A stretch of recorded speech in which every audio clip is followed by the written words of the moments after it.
Here's a quick guide on how to donate money to Rare Cancers Australia for teams or for if you've got a penalty through the Motor Events website. Now up the top here you'd see fundraising. If you click that link, that will take you to our fundraising page.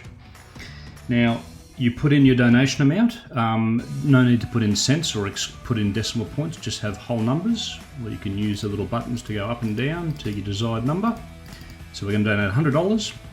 Put in your name, email address and address. Now this is important so we can give you a tax receipt from Rare Cancers Australia so you can claim this back on your tax.